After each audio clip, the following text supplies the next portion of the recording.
This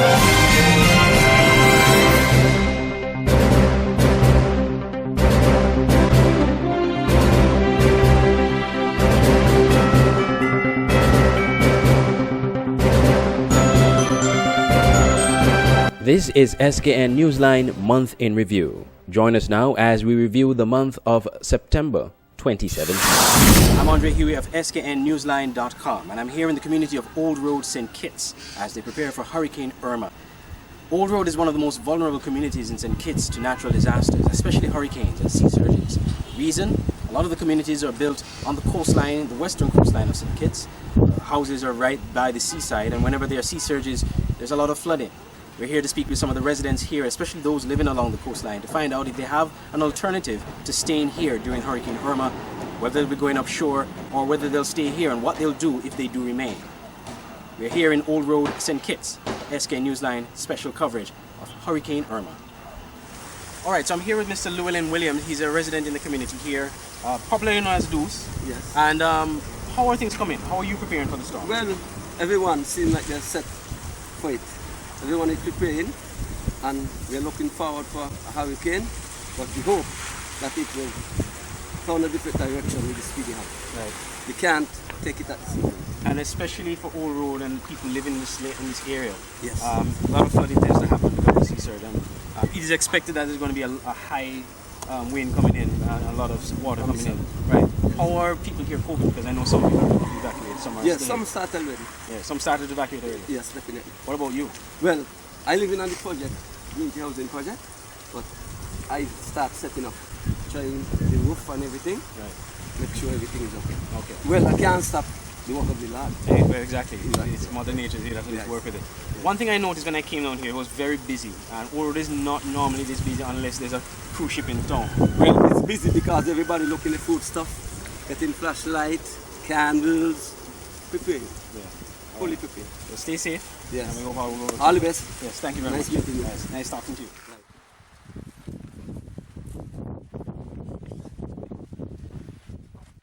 We then spoke to a lady by the name of Sandra Richardson, who happens to live just next to the main gut in the area where the Old Road River flows into the sea.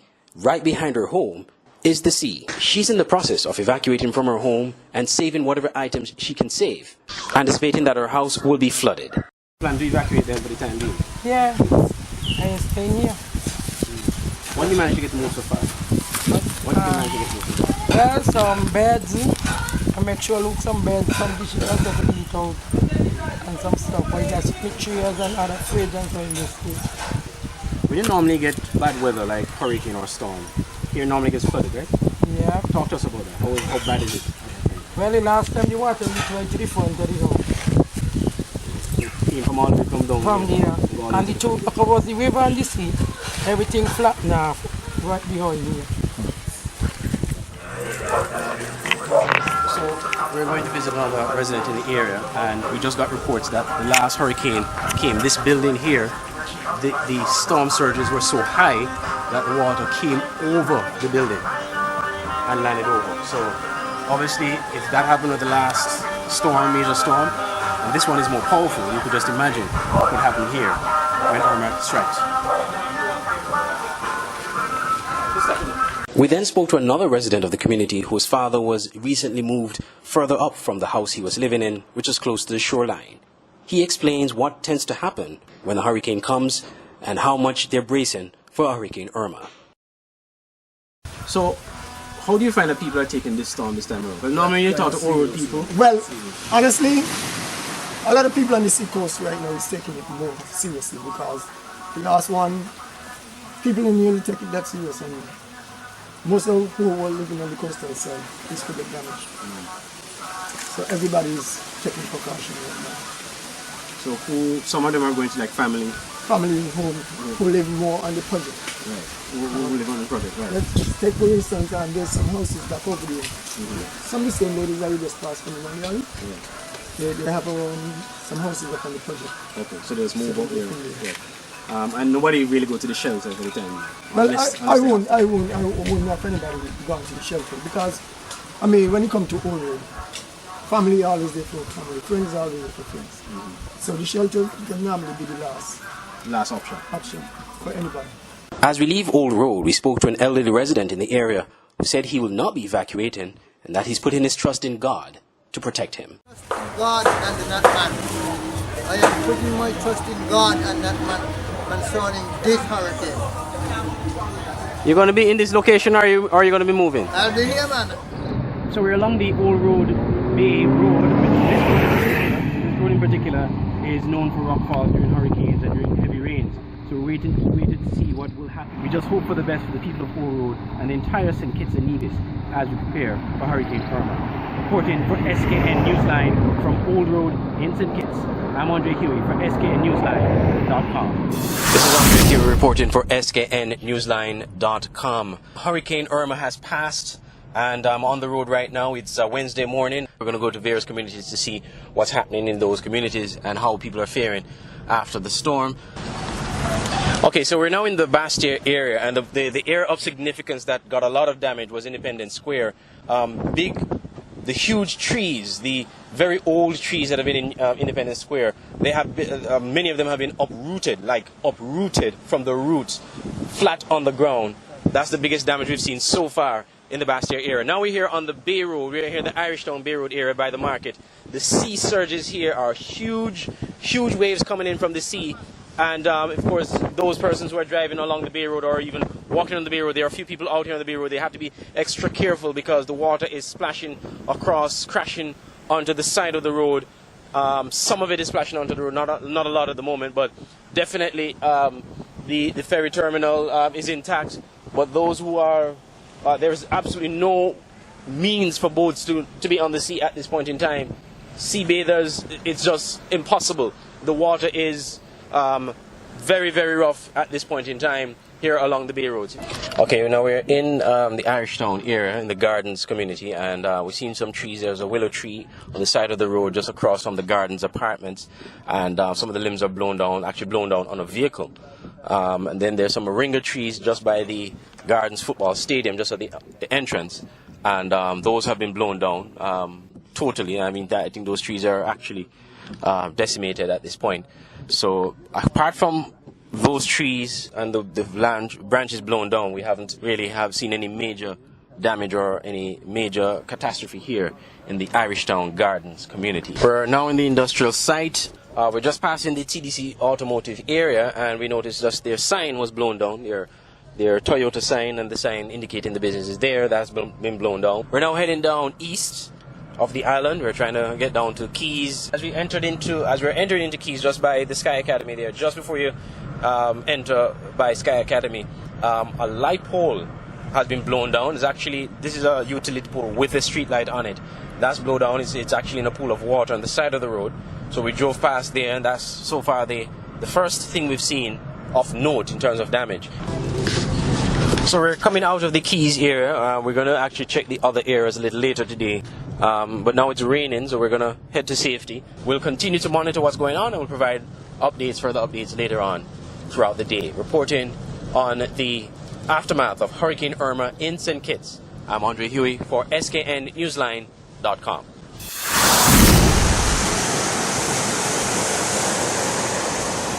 It's the day after Hurricane Irma flew past St. Kitts and Nevis, sparing us the worst. I'm Andre Huey from SKNNewsline.com. We're here in the community of Parsons, heading into Deep Bay. We're on our way to Old Road to see how they fared in the hurricane. Basically, what we've seen so far on the eastern side of the island, the eastern side would have gotten the most hits as a result of the direction of Hurricane Irma. Overnight, it moved a bit up north from the original forecast, and so majority of the island was spared the worst of the ravages of Hurricane Irma. But the eastern side of the island did get a little bit more damage than the other side. The damages are quite minimal. Most of them are down trees and down utility poles. One area of note is the area of Mansion, where the playing field there, the Mansion Estridge area. The roof of the covering of the grandstand, that was completely blown away. So there's no zinc, there's no roofing on the grandstand in the Mansion Estridge playing field. There were a few down trees along the side of the road, and in the area of Sadlers, we noticed Sadlers and Parsons, we noticed some down utility poles. A lot of the communities, a lot of the residents in this area, in the eastern part of the island, Keon, Sadlers, Molyneux, DFB, as we're heading into now, they were without power and are still without power for most of the day after the hurricane has passed. But we're checking in, and of course the reason for that could be the fact that most of the utility lines in those areas are down. On our way in, coming into KL, we saw the cable company. They were online. They were trying to repair some of the utility poles and the lines in the area. We're going to head over to Old Road to see what's happening there as we continue our coverage. While we do that, we'll continue to monitor the areas of St. Paul's, DFB, Newton Ground, and of course Halfway Tree and Old Road, the areas that would probably be the most hard hit of Hurricane Irma. So we're now in Old Road. We were here a couple of days ago, where we looked at some of the houses close to the shoreline to see how badly they were doing ahead of the storm. This is a tree. It was a huge tree, right? Yeah. And from the reports we got, it just fell on this shop here. That left a hole in the roof of the shop. So this is the first major damage we've come across so far in Old Road. So there was a lot of wind down here then? Yeah.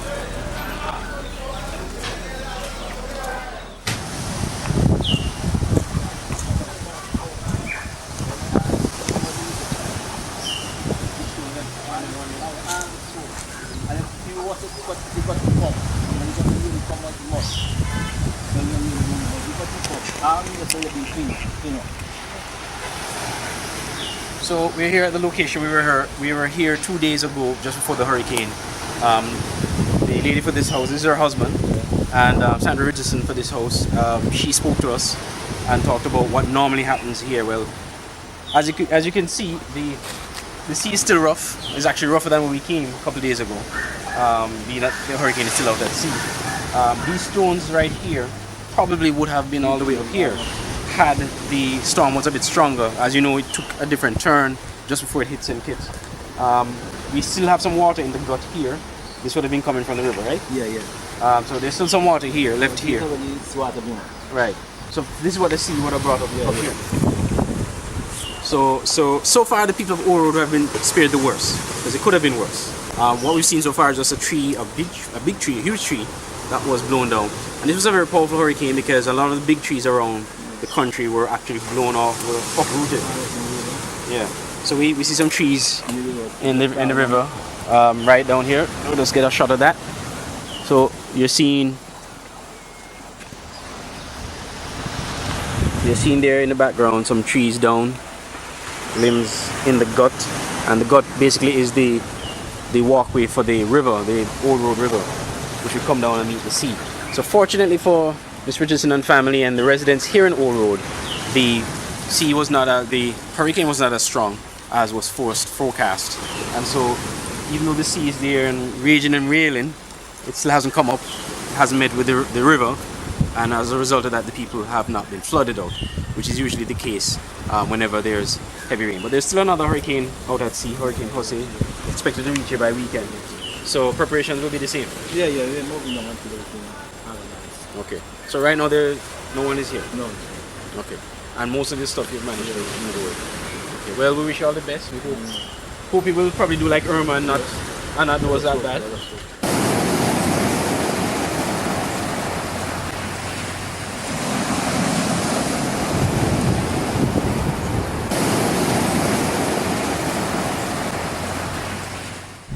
So we're now leaving Old Road, having spoken to Mr. Richardson, one of the residents in Old Road who we spoke to before, and his wife.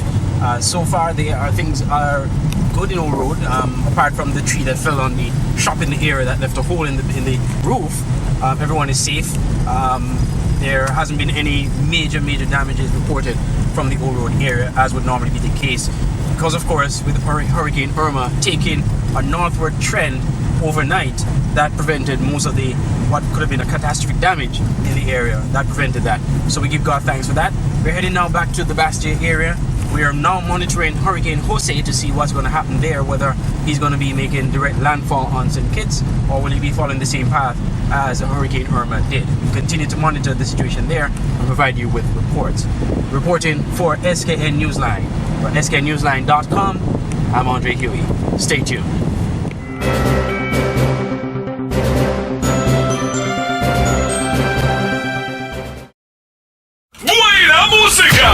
Sunday, October 22nd at the St. Kitts Marriott Beach. It's the 8th annual Latin Fiesta Puerto Rican edition, featuring Joel y Randy.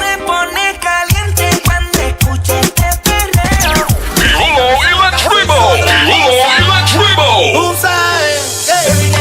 And our very own Royalties Band and DJ Wet Dirt. Get your tickets now for only $40 EC and VIP $320. Tickets are available right now at Controlling Cristallo Limited, Avalon Medical Lab, Mojitos, Cuban Lounge, and Portante, and online at LatinFestival.net. This event is sponsored by PPC Controlling Cristallo Limited, St. Kitts Marriott Resort, La Casa del Habano St. Kitts, Stag, UPS Hobson Enterprises, MoneyGram, Carib Commerce, and Caribbean Cinemas. Sunday, October 22nd, it's the 8th annual Latin Fiesta at the St. Kitts Marriott Beach, Puerto Rican edition. Hasta la vista!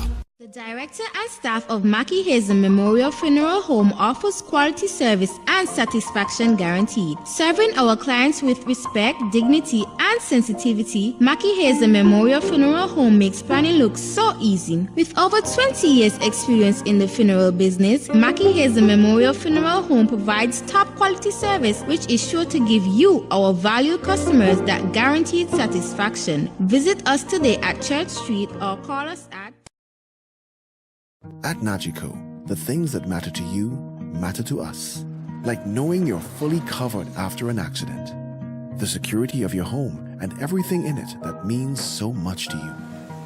And knowing that even when the weather does its worst, you and your family are covered. At Nagico, we're about much more than just insurance.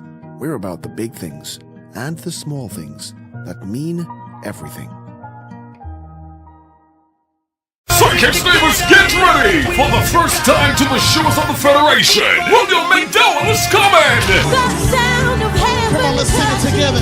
Friday, November 17th, floor crowds go live for the Next Generation United Elevation Festival 2017. Featuring Datricia Morton, Samuel Menace, Sharon Nurse, Fine Wonders Band, and Next Generation United. Children under 12 pay $10 at the gate and adults $40.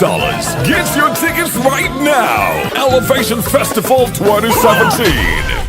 Patrons and nationals turned out to witness the first ever National Heroes ceremony at the newly constructed National Heroes Park by the airport roundabout in Connery on National Heroes Day, Saturday. The ceremony was replete with laying of wreaths in honor of the Federation's 5 national heroes, speeches and addresses from the architect for the project, Calvin Pemberton, Prime Minister Dr. Timothy Harris, and the only living national hero, Sir Kennedy Simmons. Mr. Pemberton gave an overview of the National Heroes Park project, complete with the synopsis of its design and the various contractors and subcontractors involved in its construction.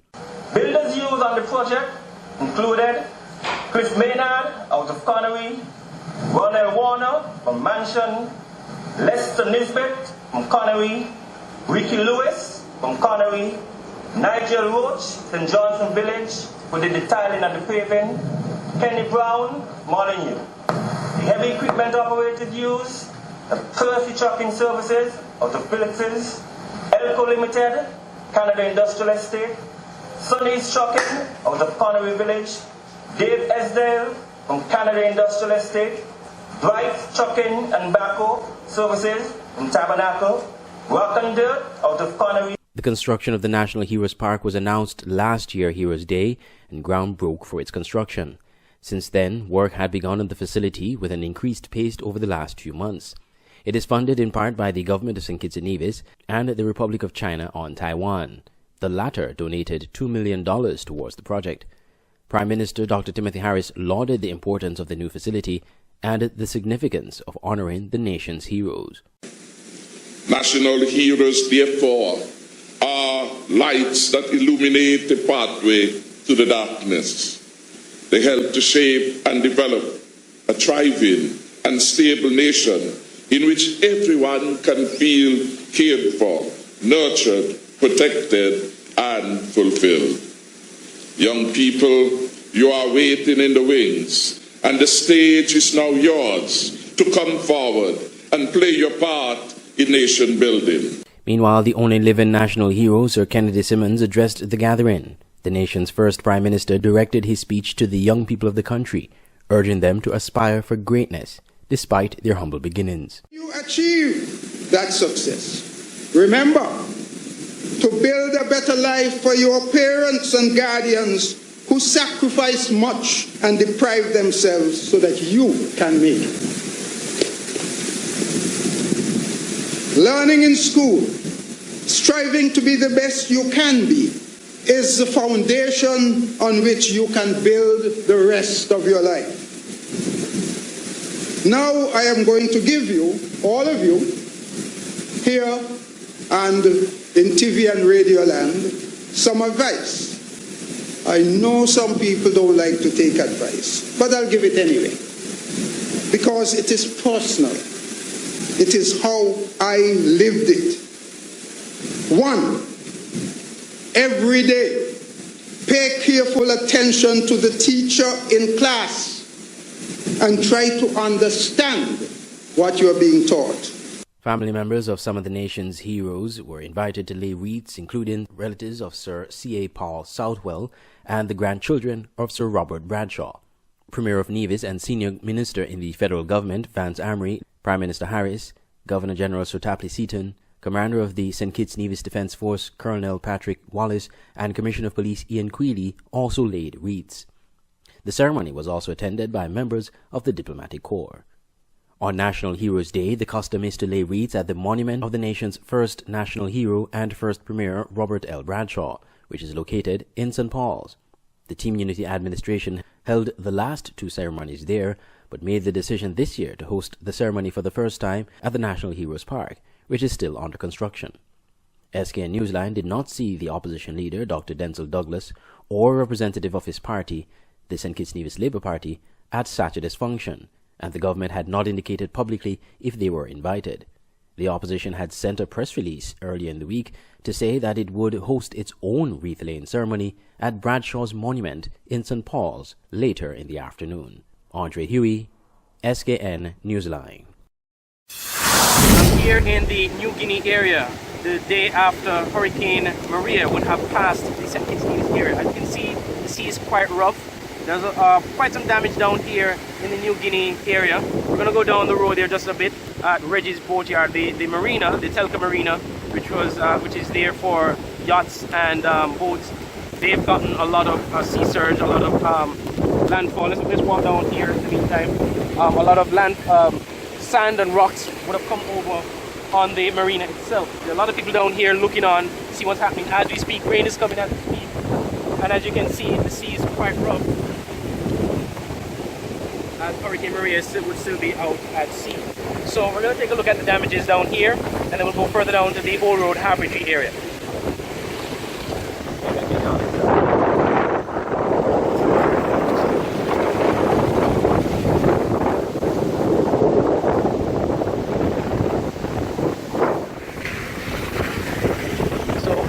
Right now is the Telka Marina here in New Guinea, owned by Mr. Reggie Well Francis. As you can see, there are a lot of rocks and sand over on the marina itself. Waters are crashing across the rocks to the side of the marina. We're looking right there, there's a gas tank there, which, but as was reported from the weather report, along the western coastline of St. Kitts would have been hardest hit by this hurricane, and so persons in the New Guinea Halfway Tree Old Road area would have been encouraged to seek higher ground because they would have been flooded. We're going to head further down. As you can see, the water is extremely volatile at this point and quite dangerous.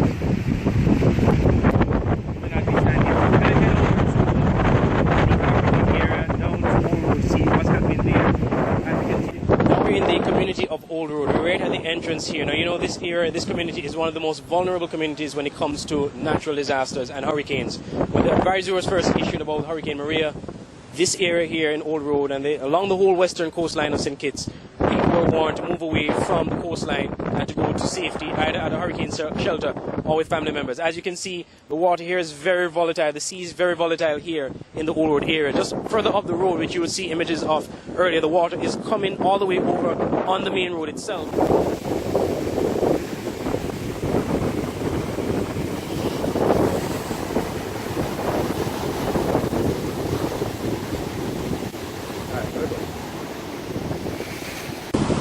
So we're now here at the location of the road. As you can see here, the road has been compromised. A whole section of Old Road Bay Road has been compromised as a result of the waves coming over.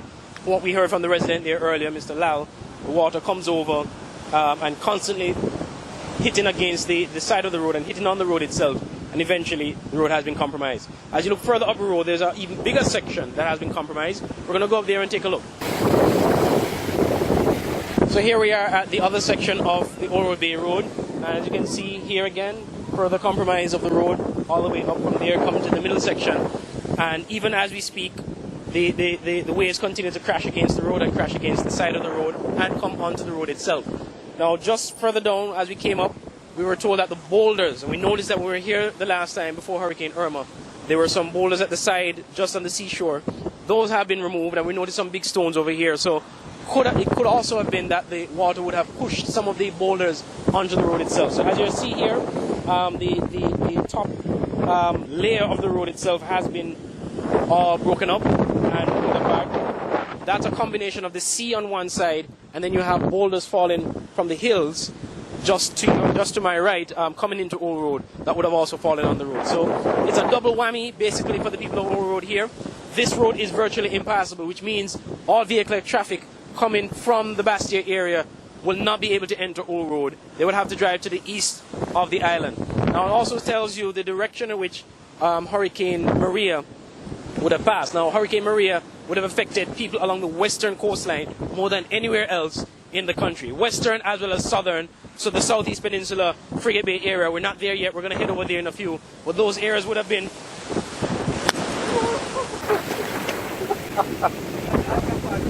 So you saw what happened over there. We got interrupted. Pants got wet. From the report, with the sea coming over. We're heading over to Frigate Bay now because we're going to see what's going on down there. So we're here with Noddy. He is a resident of Old Road. We spoke to him the last time when Hurricane Irma was on its way to this side of the Caribbean. He's doing well. He did well the last time, so we're speaking with him now to find out how he fared this time around. How was Hurricane Maria for you this time? Well, most of when I get a few of the galvanized ice up, I get some leak. Most come from through the door and the windows. But on and on, the water, you see, water didn't really reach by me, which it normally does. You know, because the wind like it shifted the water a bit. We had more like a southwest tide coming in. So, right. So it wasn't as bad as... No, it wasn't as bad as we expected it to be. Right. If it did come direct north, we'd have get it more. What about your father? Because I know he lives close to the coast. Well, part of the structure of the house is in damage, but like the pipes for the bathroom and everything, a lot of those get broken up and so. Okay. From the impact of the waves, probably. Yeah. Right. Now the wave like it will come in past his house, so every time you go back down, it like you're on the mine, right. The foundation. What about the people in the area? Did people evacuate or did people stay around? Well, some people evacuate and went by the shelter. You know, most of them were on the coastline. I mean, I didn't move because, like I tell you before, my house is kind of high. Right. And it's a good way from the sea. Right. But at the same time, I was monitoring to see what was going on. You know, if I had to evacuate, I would just do that. Right. Well, thank God you're safe. I understand a lot of people in the area would have lost like roof and stuff like that. Yeah, because you find that the wind keep picking up, dying down. You know. But we had more wind and what rain. Right. Wind and rain, you know, but like the water. You see, water didn't really do about it much that we expected it to. All right. Well, glad you're okay and your family okay and everything. Right. Now, also in Old Road, one of the most prime business locations, Spratnet. They have been badly affected. A lot of mud and dirt, and I think some stones would have also come over from the sea waves into the building itself. So right now, as we speak, in Spratnet, they're actually doing some cleanup work. The benches are packed to the side, and they're trying to get the place back up and running as soon as possible. But for the time being, getting into Old Road and leaving Old Road is impossible. You'll have to drive to the eastern side of the island because that area, the Old Road Bay Road, is completely compromised. All right, so we visited the Frigate Bay Southeast Peninsula area. Let's start with the Southeast Peninsula first. The area that got the most damage seemed to be at the very end of the peninsula itself. That's down in the Reggae Beach, Spice Mill area. Now, in the Reggae Beach area, the dock where boats would come in from Nevis and would leave from Nevis heading over. That dock has been damaged. It's going to take some rebuilding. The wooden areas and the concrete areas have more or less been destroyed. I spoke with Mr. Greg Pereira of Greg's Tours, who also is involved with Reggae Beach, and what he's indicated to me is that the objective right now is to have the restaurant cleaned. But before even getting to that area, the restaurant itself structurally has been intact. They just need to do some cleaning. As you know, you'd expect a restaurant that close to the sea would have some sea moss and other things, debris coming in. So what they're looking to do now is to have that area clean. But even before that, they're looking to have the drainage pipe, which connects the pond in the area and the sea, to have the drainage pipe cleared out. It's been clogged up with a lot of sea moss and debris. They're trying to get that area clean. Once they get that cleaned, then they'll be able to into the sea and prevent any threat of flooding, because if there should be any more rain, the whole beach area there would be flooded. We also noticed some young men who were going into the sea trying to rescue some of their items and particulars that were on the side of the beach, on the beach shore. Those have been washed away into the water, and they were trying to rescue some of those things, not to much avail. We then went over to Majors Bay, where the sea bridge would have docked. Right at the sea bridge dock, the water levels are pretty high there. The water is actually almost to the jetty itself at the dock. A lot of debris and stones would have also washed up on the side of the jetty itself, and right next to the guard room in the area. We've also noticed that the fencing along the area has also been damaged. So there has been some structural damage in the dock at the sea bridge in Majors Bay. We then came over to the strip in Frigate Bay. There aren't any structural damages to report, except that the sand we were told up to 1 feet of sand covered the walkway of some of the businesses, would have gotten in some of the businesses, and so they were busy. We noticed people cleaning up their establishments, trying to get their restaurants ready for reopening as early as tomorrow, as a result of the sea wave. So the sea surges did send a lot of sand, not only in the businesses but also on the main road along the strip. When we got there, most of it, the road works were more or less back and running. They were cleaned up. The road area has been blocked off to facilitate cleaning, while the business people would have been cleaning up their establishments. So everything should be back to normal in the strip area by as early as Thursday. So we're in the Bastille area, and as expected, the Bay Road area, both Newtown Bay Road and Irishtown Bay Road, would have been compromised. These were areas that the Met Office had specifically reported that people in those areas needed to evacuate. Now, we're here now looking along the Bay Road next to the ferry terminal, going all the way down to the Irishtown Bay Road. The area has been blocked off to vehicular traffic, so we're not allowed to go over. However, as you can see in the pictures that we have, the Public Works Department and the various officials are having those areas cleaned up, removing the sand, removing the silt that would have come over in the road as a result of the sea surges. Now, the sea surges were expected to be very high because of the power of the hurricane, and that was the case. So, no structural damage yet to report on. We haven't gone over the other side yet to see what's happening, but nothing to report on as yet. Now, the good news is that so far up to this point, we haven't had any reports of any loss of life. We'll continue to monitor, though, to see if that was indeed the case. But from what we've seen so far, the areas that have gotten the worst damage, we're looking at Old Road, we're looking at aspects of the Southeast Peninsula and Frigate Bay. Bastille has just been mostly minimal damage in terms of the sand coming in from the seashore. Now, of course, we're going to wait for the authorities, the government, to give us a full report as in terms of the costs. You would remember that the Prime Minister said that the preliminary damages for both St. Kitts and Nevis was about $53 million. It is yet to see what that would be for Hurricane Maria. It probably would be far higher than that, considering that the damages inflicted by Hurricane Maria were far greater than that of Irma. That's what we can report so far here as we look at the post-Irma, Hurricane. We're just seeing Mr. Cromwell Williams, he's the head of the Public Works Department. He's heading over to see what's happening there. So what we can report so far is that we've seen a lot more damage inflicted on St. Kitts, particularly, than with Hurricane Irma.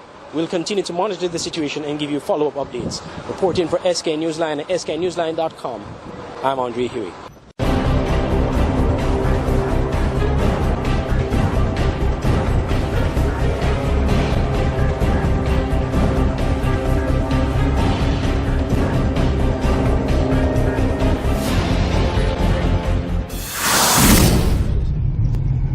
I'm Andre Huey for sknewsline.com. We're here again in Old Road. We're here a couple of days ago, the day after Hurricane Maria would have passed.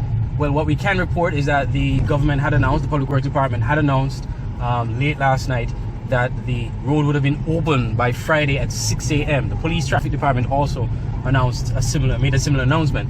Now I'm actually now driving on the road. This is the road itself that we were on a few days ago that was completely compromised. Both sections of the road, there was a section further up to Sprattnet, another section entering Old Road itself. Now, as we can see, this was the area that we were a few days ago. Now, the government has put together, the Public Works Department has put together a temporary reinforcement of the road to allow vehicular traffic to drive on the road. So as we speak, I'm driving on the road, the same road that was completely damaged a few days ago. I'm actually driving on that road right now. You can actually see some work was done on it. We're looking here now at some government public works trucks here in the area. Let me just come out here. All right, so as I was saying, the road itself has been repaired. It hasn't been paved or anything. You could see some of the dust, a lot of dust is still there. You could actually see the area where the excavation would have taken place and the area that was actually damaged. That has been dumped up. We're trying to see if we could get someone from the Public Works Department who could give us some more detailed information as to what they actually did there. But what we can report is that the road is open. Vehicular traffic is allowed to come in and out of Old Road through the same road. However, the Police Traffic Department has urged motorists to use the road cautiously, use it with caution. As they would have known, it's a temporary fix. It's a reinforcement nonetheless of the road, so vehicles are allowed to drive and can drive on it, but still use it with caution.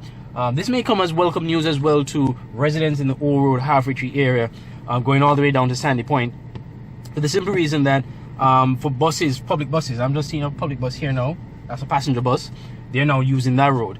The same day we were here, later in the evening, a press release was issued by the Sugar City Bus Association, the president, Mr. Boland Jr., who announced that the bus drivers along the West Line, this side of the island, would actually be raising their bus fares as they would be driving a much longer route to get to Old Road, to get to Halfway Tree, to get to New Guinea and these places. They are going to be driving east through Keon. They would have to spend more money on gas. It's at least 20 miles more than they would normally drive, and so they raised the bus fare at least almost by twice the price from the usual price, or almost, not quite exactly twice the price, but close to that amount. And their argument for it is simple. Look, we're driving a longer distance. You're going to be using up more gas. You have to pay more money. So that announcement came like immediately after it was decided that the road was impassable.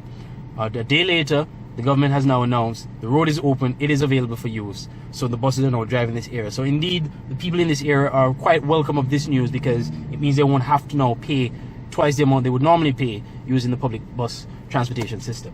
Again, we'll continue to monitor the situation. We'll try and get an official from the Public Works Department or the Minister himself, Mr. Ian Liburd, to give us some more information as to what is being done here and what's the future plan for Old Road Bay. So we're here now in New Guinea. We're at Reggie's Boatyard / Telka Marina. We're in here. When we were here a couple of days ago, this whole area here was covered with silt, sand, rocks, all that coming over the shore from the seashore, from the sea surges that were coming from Hurricane Maria. Well, as you can see, a day later, it's looking much better. Reporting from Old Road for sknewsline.com, I'm Andre Huey.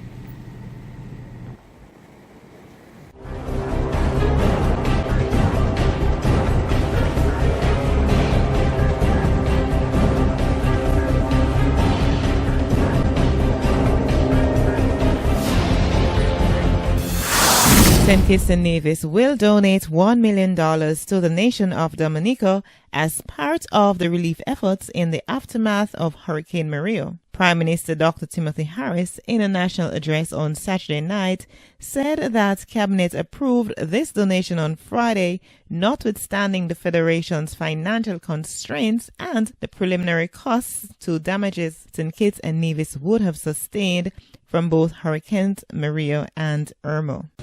Notwithstanding our own fiscal challenges of treating with our recovery efforts, Cabinet on Friday, September 22nd, 2017, approved some measures of monetary support to our neighbors. Dominica, Cabinet has approved $1 million to Dominica. It should be noted that we have also declined the EC $500,000 pledged by Dominica after Hurricane Irma to St. Kitts and Nevis. This sum, for the record, was never received. I repeat, the $0.5 million pledged by the Honorable Roosevelt Skerritt was never received by St. Kitts and Nevis.